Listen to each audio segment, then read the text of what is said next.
tratamento das alterações, das disfunções no neném vão ser baseada, o tratamento ele vai ser baseado naquilo que nós diagnosticamos na nossa avaliação, que está de acordo primeiramente com a queixa da família.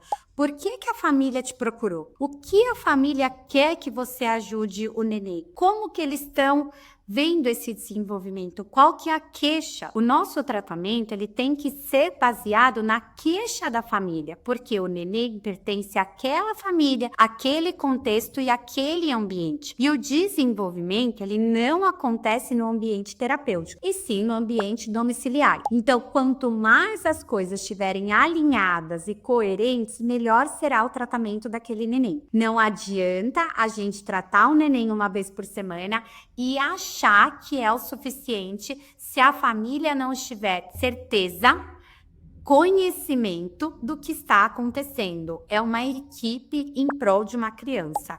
Então, o tratamento ele sempre vai ser baseado na queixa da família e de acordo com o que nós observamos na anamnese, que a gente conversou na primeira aula, para entender o contexto desse neném, o ambiente que esse neném está inserido e o exame físico. Então, eu estou tratando o quê? Um torcicolo? Eu estou tratando uma assimetria craniana? Eu estou tratando uma dificuldade motora? Eu estou tratando uma hipotonia? O que é que eu estou tratando?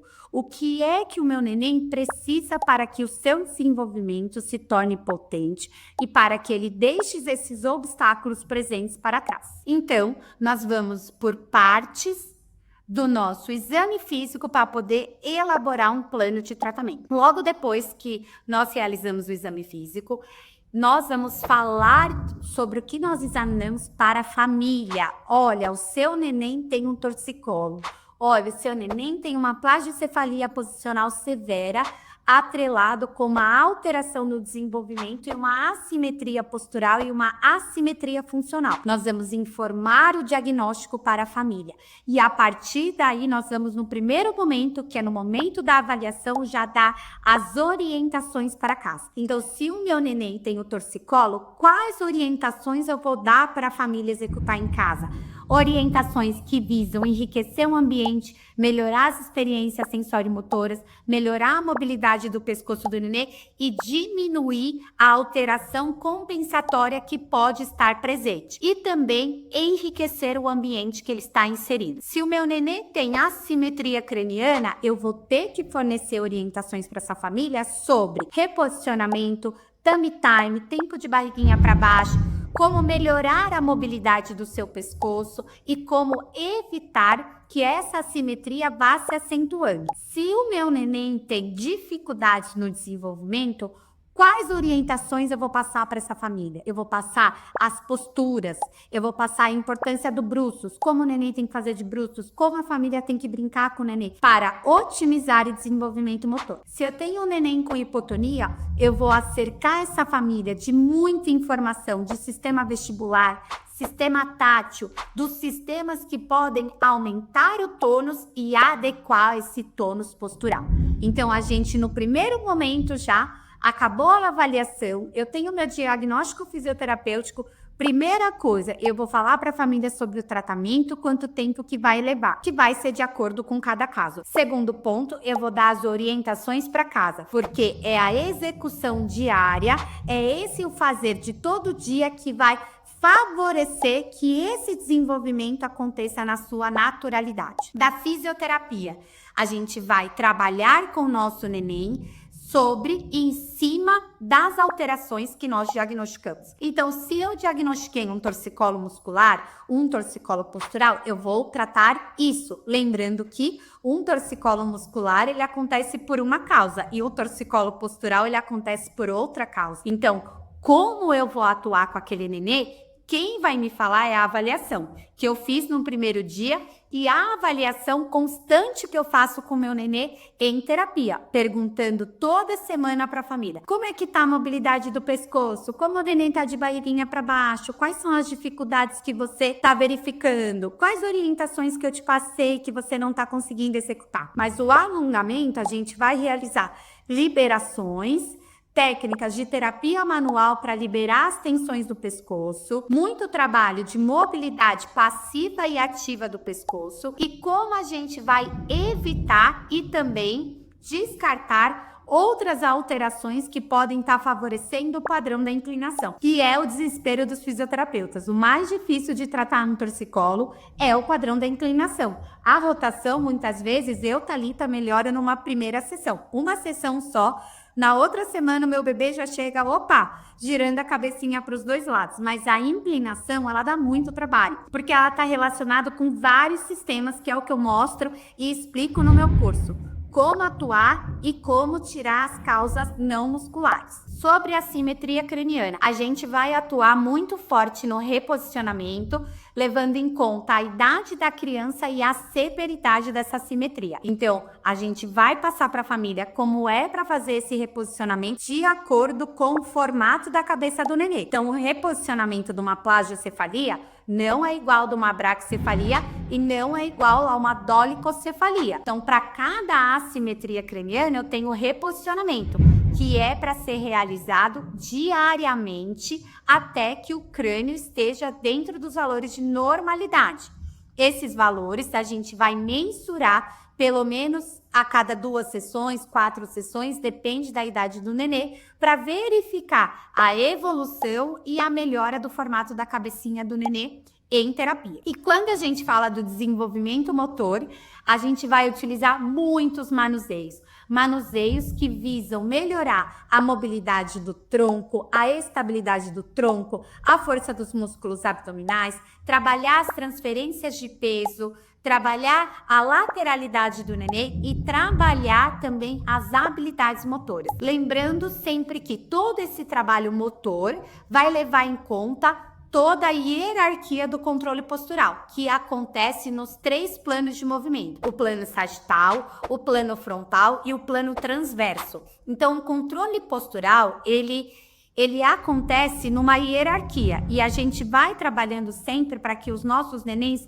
vão avançando nessa hierarquia de controle postural, que também está relacionado com a maturidade neurológica. Por isso que a gente vê, por exemplo, que com 3 meses o bebê é plano sagital, quanto que com 6 meses ele já está num plano transverso. Então, a gente vai utilizar técnicas e manuseios específicos, levando em consideração também esse controle postural. A fisioterapia não é a fisioterapia pediátrica, que a gente coloca o bebê para sentar, coloca o bebê para brincar nas posturas que ele já acontece. Isso não é fisioterapia, vocês me desculpem. A fisioterapia pediátrica, ela vai se utilizar de manuseios e facilitações para trabalhar a mobilidade e estabilidade que o neném não consegue por ele. Aquilo que o neném consegue por ele, a gente não tem que trabalhar. A gente tem que trabalhar aquilo que o bebê não consegue e fazer com que ele avance sem as alterações compensatórias. Não adianta eu colocar um bebê para brincar sentado,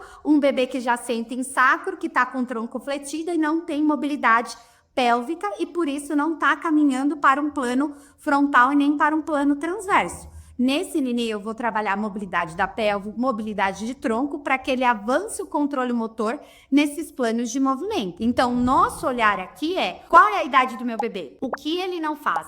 Eu preciso fazer com que ele chegue aqui. Quais são as deficiências? Quais são as limitações? Por que ele não está executando aquele padrão que ele deveria? E a partir disso, eu vou realizar manuseios específicos para que ele avance. E aí também, quando eu tenho um bebê que tem uma hipotonia ou que aparentemente tem uma alteração no planejamento motor, a gente vai usar muito o sistema sensorial, tá? Então, o sistema vestibular, sistema do tato profundo, para aumentar a informação proprioceptiva e também a informação do corpo com ele mesmo e o corpo no espaço, para que o bebê tenha o quê? Melhor resposta motora e com isso melhor planejamento motor. O bebê, ele tá o tempo todo aprendendo. Se ele tá aprendendo a se movimentar de forma compensatória, se eu faço esse bebê continuamente manter os mesmos padrões, ele vai continuar se movimentando dessa forma. E essas compensações que estão presentes agora, no futuro, vão ser compensações maiores. Então, se o bebê não tem mobilidade pélvica, não tem mobilidade da coxa femoral agora enquanto bebê, imagina adulto. Sendo que bebê é mais fácil, porque a gente tem um tônus menor, a gente tem maior frouxidão ligamentar, os músculos estão se desenvolvendo, a amplitude de movimento, ela também está se estabelecendo, muitas estruturas ósseas, elas estão se formando nessa fase. Então, a gente sempre vai voltar para aquilo que era o fisiológico e utilizar manuseios e facilitações que tragam para o nenê aquilo que ele não está executando, de acordo com a nossa avaliação. Então, esse é o nosso tratamento. A gente avalia de forma assertiva e a gente trata de forma assertiva, olhando para o nosso nenê e verificando as alterações que estão presentes nesse neném. Então, esse neném tem um torcicolo e uma plágio e o desenvolvimento está bem. Esse neném não tem o torcicolo, não tem plágio, mas o desenvolvimento não está bem. Esse neném do desenvolvimento que não está bem, ele vai precisar muito mais de uma fisioterapia motora, de técnicas de facilitação, respostas proprioceptivas, e uso de estímulo vestibular, tato profundo, proprioceptivo, do que o bebê que tem torcicolo. Então, eu tenho que saber diagnosticar as alterações para eu ter um plano de tratamento assertivo. E esse plano de tratamento assertivo vai fazer com que a família entenda o processo do nenê e execute as orientações de forma natural, potencializando o meu trabalho no ambiente terapêutico. Então, todo o meu tratamento, ele é baseado nesses pilares que eu passei para vocês nessas 3 aulas. E o meu curso, que eu vou mostrar para vocês, é de forma mais detalhada como são esses testes clínicos, como é que eu realizo o exame físico, como eu executo os testes ortopédicos e como eu faço as estratégias de tratamento. Como é que eu executo o reposicionamento para cada tipo de assimetria craniana e quais são as principais técnicas de facilitações que eu utilizo para a melhora do desenvolvimento motor. Eu mostro isso a cada mês. Então, eu mostro um bebê com 1 mês, bebê com 2 meses, bebê com 3 meses, mostrando as deficiências e como a gente pode trabalhar isso em terapia e quais são as orientações que vocês podem dar para casa. É um curso extremamente rico, onde que eu juntei 15 anos de formação, com muitas formações internacionais. Então, para quem me acompanha sabe que eu tenho muitas formações, tenho formação em terapia manual, tenho formação no Bobat Baby, básico, avançado, fui para fora do Brasil fazer um estágio clínico, então eu juntei todas as minhas formações e muito da minha experiência clínica. Como funciona para mim no meu consultório, como para mim é coerente, como eu consigo de fato ajudar as crianças que estão sob meus cuidados. E eu tô fazendo isso para ajudar o maior número de famílias, porque eu recebo muito aqui no meu consultório bebês de outros tratamentos que fazem fisioterapias com outros profissionais, onde a família está totalmente perdida, não vê resultado naquilo que está sendo feito, não sabe que estão tratando, tem dúvidas sobre o processo de tratamento. Então, o nosso foco, o nosso objetivo é um tratamento assertivo com uma família parceira. Se a gente constrói isso, não tem erro. E eu espero muito ter vocês podendo estar presente aí no meu curso, que com isso a gente vai ajudar muitas crianças nesse Brasilzão afora. Não deixe de participar.